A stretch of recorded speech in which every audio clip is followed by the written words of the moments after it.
everyone, my name is JJ. Welcome back to my channel. I've been working in the publishing industry for the last going on 8 years in various different capacities, various different forms. However, I've seen a lot of things, I've heard a lot of things, and I wanted to take a little time to debunk some myths about the publishing industry, and I also really wanted to do this in a fun way. I feel like this channel for the last little bit here has been more serious, which is fine. It's fun. But I just wanted to, I want to have a little fun. So come along if you like, and let's debunk some myths. Okay, statement number 1. If you want to make money fast, publish a book. If you can tell by my face, that's not how this industry works. There's a lot of people recently online who have been doing a lot of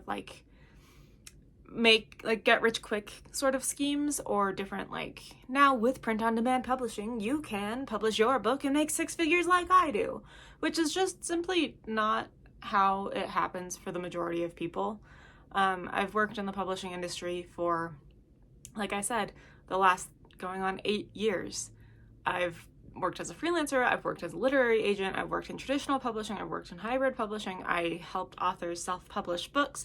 I do literally anything and all the things that are required for book publishing. Little side note, if you would like to hire me for any of those things, I just launched a new services website. I'll put the little handle here, but go check it out, Hanna Book Solutions. I really would love to help you, whether you're trying to sell your books, or whether you're trying to publish your books and you're doing it yourself, or whether you're trying to attract the attention of a literary agent or an editor. I can help you with that as well. So go check those out.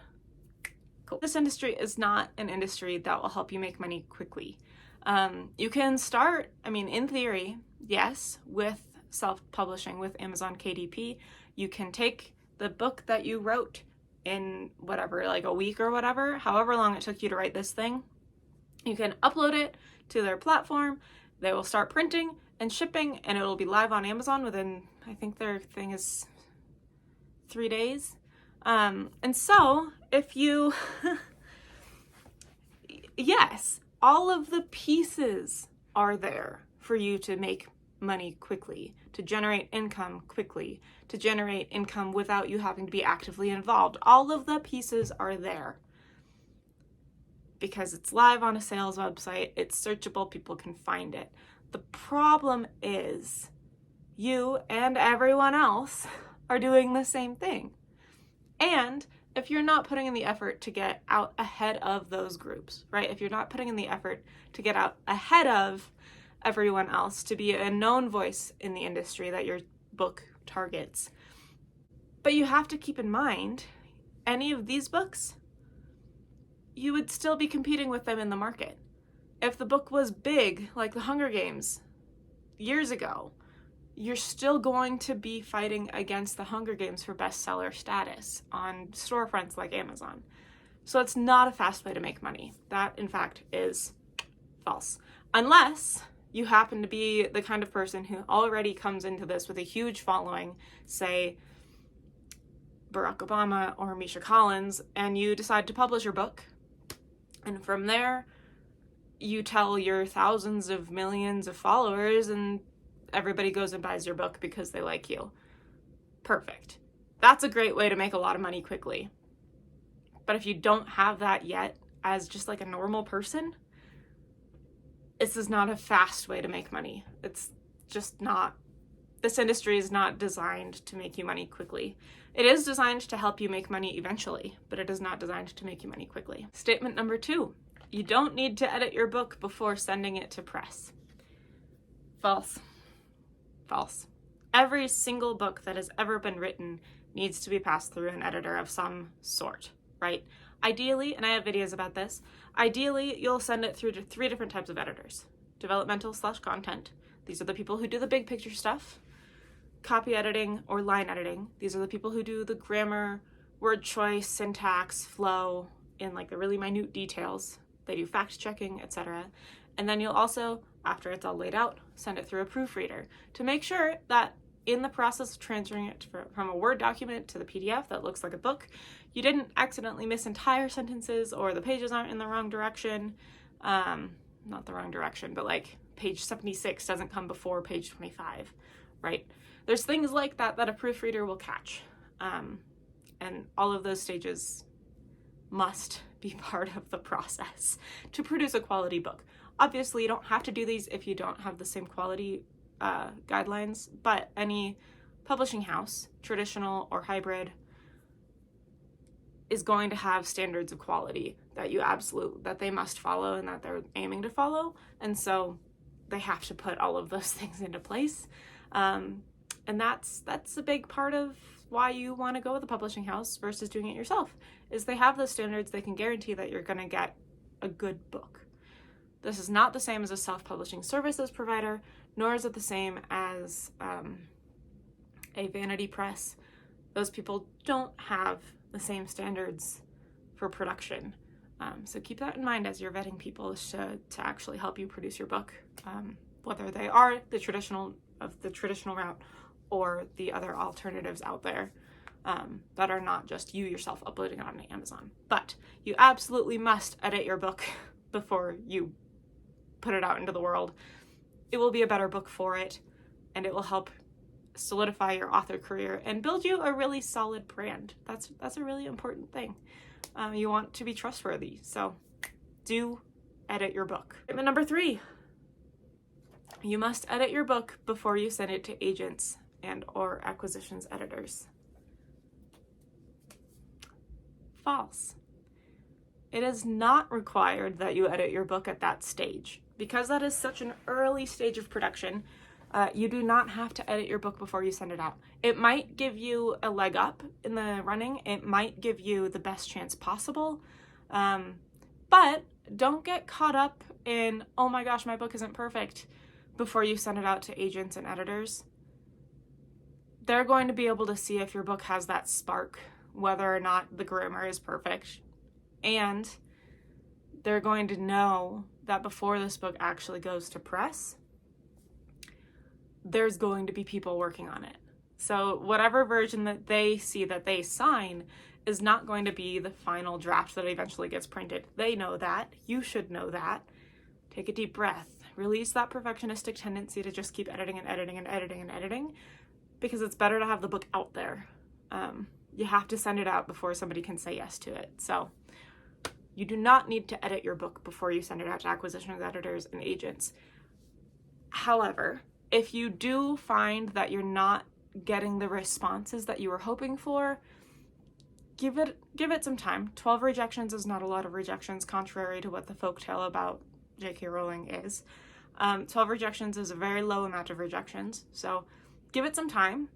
But if you get to the point of, like, I don't know, 75, 100, and you're like, okay, it's time to rethink something, by all means, run your book through an editor. Do it. Developmental editing can be hugely beneficial, and that can really help give you that leg up. Get a query review. Those sorts of things can really, really help you. So you don't need to edit your book, but it might help you if you do. Statement number 4. If I read any books while I'm writing, I will inevitably steal their ideas, and my own work won't be original anymore, and then I'll be charged for copyright, yada, yada, yada. No. Simply put, you absolutely should be reading books, especially the books in your genre, while you're writing your own book. You're not going to, you might take inspiration, but you're not going to steal their ideas. You know where that idea came from, and you might be able to say, hey, this was a really cool idea. I really like this character arc. And then in the process of writing it, because you're not going to sit down and copy it word for word, that would be plagiarism. Don't do that. That's bad. But the concept, the idea, I mean, this is how we get tropes. This is the whole point of tropes, and tropes are really good. Tropes are so good. They're so important. They help the readers that you're trying to reach know that they're going to really like the books that you are putting out there. I mean, think about it. When you, like, if you look up a romance book and you find out, oh, it's enemies to lovers, that's a trope. somebody somewhere saw that they had characters who were against each other, and then they fell in love, and then that concept spread like wildfire. They didn't steal it word for word. They didn't steal the characters exactly. But even within that, we get archetypes. We have character archetypes. So you're not likely to inevitably or accidentally steal somebody else's work. You're just not, because by being your own writer and having your own voice, it'll be different than anything that that other writer could have created in the first place. Don't worry about that. You're gonna be okay. And do read in your genre. It's the only way to know what's happening in the industry, in your segment of the industry at the time that you're writing this book and trying to get it out into the world. It's so important, and you need to be up to date on those things that you know, like, hey, this trend is really big right now. This trope is really big right now. It's so vital to have a healthy author career, and it'll help you reach your audience, because they'll say, oh, you read Sharon Carter Rogers? I love Sharon Carter Rogers. Oh, your books are like Sharon Carter Rogers books? Fantastic. I need these books in my life. Those are my favorite books ever. Secondary side note, my favorite author, Sharon Carter Rogers. I can finally tell you, it's been a while, but I can finally tell you who this pen name was. So these are books that you've seen before: Sinner, Unpretty, and Drift. These are books I've told you about before. If you've been on this channel, you know about these books. These books are being re-released in mass market paperback edition. I am so excited. So you guys can actually go get them in print again. New editions, super easily readable. Right now, I think they're only available on Amazon. I'll put the link in the description because I just am so super excited about this. But in so doing, this author has decided to to retire the pen name entirely and publicize his association with the pen name, which means that I can tell you about these other books of mine that are also my favorite books: Annabelle Lee, The Raven, and A Dream Within a Dream by Mike Napa. I'm so excited. I literally cannot wait. Anyway, that's a really fun quick aside, but you should go read these books. If you like crime and suspense, twisty characters, connections to old literature, interesting psychological things, and also supernatural beings, absolutely you should go read these books. Okay, that's enough of a sidebar, but I'm so excited. Trad publishing is the only real publishing. False. And this is the most interesting one, I think, because if you talk with publishing houses, right? There was historically, and there's still some stigma, but that stigma is beginning to go away. The nature of publishing is that there was this old kind of mentality that if you weren't approved by an agent or an editor at a publishing house, those beings that do know all, no, they don't. They're just humans, just like all of us. They have their preferences, and if your book doesn't meet their preferences, they're not going to take it on. That's kind of just how it works. And so there was this old stigma and this old saying that traditional publishing is the only publishing that counts, or the only publishing that matters. And that's just simply not true. And the reason I can tell you this with certainty is because working as an acquisitions editor, any book that was self-published had to already be counted as published. The copyright is there, the imprint exists, the ISBN number has been assigned, that book has been published. And to re-release it, we'd have to do an entirely new edition. Usually the contents have to be dramatically different, and part of that is legal ISBN copyright laws. Part of that is publishing house preferences. They want first rights, because if it's the first time that this thing has ever hit the world, they're most likely to make more money on it. So are you as an author. And so, all that to say, self-publishing is valid publishing. It is publishing. If you self-publish your book, you're going to have a much harder time getting a traditional publishing house to take it on, unless you have an inordinate amount of sales. at which point you're probably making more money than you would with the traditional publishing house. And so you might want to just stay with self-publishing at that point. All of the publishing versions are valid. Just make sure that you get a good quality product to protect yourself and that you're working with teams who support you in your endeavors, because that is so important to have a healthy publishing career. Speaking of supporting your teams, this statement, publishing houses will do all of the marketing and I don't need to do anything. Also false. Publishing houses have different open doors, they have different opportunities. Authors have different open doors and different opportunities. The publishing house themselves cannot go to represent you in a public capacity, right? You created this book. Like, think of it this way. Back in the Olympics opening ceremony in England, when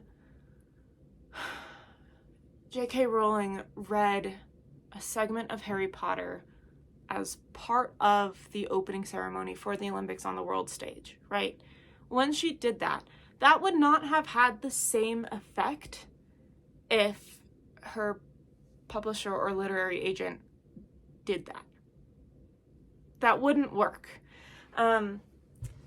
It simply wouldn't have landed the same way. You don't get to hear her own voice reading her own characters that she cares so deeply about and envisioning them the way that she envisioned them, right? You don't get that thing from somebody else talking about your book.